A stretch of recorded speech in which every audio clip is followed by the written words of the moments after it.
आणि विहिरीचं पाणी पातळी वाढली, त्याचा परिणाम म्हणून भीमा नदीला पूर आलाय। या पुराचा आनंद पाहण्यासाठी अनेक लोक या ठिकाणी घराच्या बाहेर पडलेत। मी सध्या पंढरपूर मंगळवेढा रस्त्यावर असणाऱ्या गोकुळपूरच्या पुलावरती आहे आणि याच पुलावरती पाणी आलं असताना आलेल्या पुराच्या पाण्यामध्ये इथल्या आजीबाई, त्या आजी खरं तर धुणत होतं। त्या आजी काय करत होत्या त्या पाण्यामध्ये? आता धुणत होती। बरोबर, कुठलं पाणी आलं हे काय? पुराचं आलंय। बरं, किती पूर पाहिले आजपर्यंत? काय कवा आलं आता लई नव्हतं, आताच आला। बरं, म्हणजे तुमच्या आयुष्यात अजून लई पूर आले असले? होय होय, एवढं पाणी कधी एवढं बुजत होतं जेवण। बरं, एवढं पाणी? होय होय होय। आता आता कमी आहे अजून।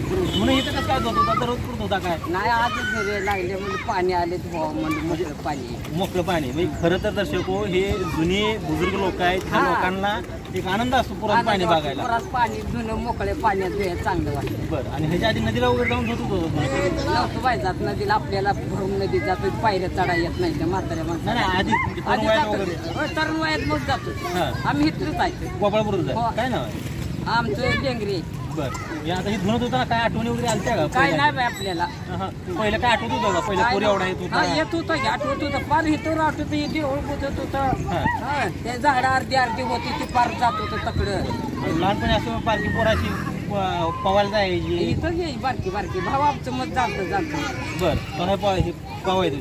आता कोणी येते इकडे बघायला? आता कोणी बारकी दुसऱ्या आता 18 पडी गावाला राहायला आले, तर आपलं कोण म्हणायचं, आपली म्हातारी झालं भाऊ। बरं, काय काय धुतलं इथं? काय चादरा आणि हाता पांघरे मोकळ्या पाण्यात धुतलं की जरा ते चांगलं होतं।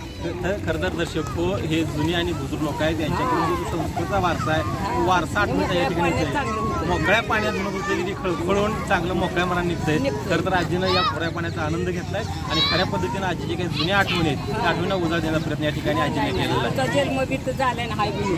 बरं, तर आजीच्या आठवणीला या ठिकाणी उजाळ दिलेला आहे। वीर आणि उजनीच्या अपडेटसाठी बालाजी फुगरे, न्यूज।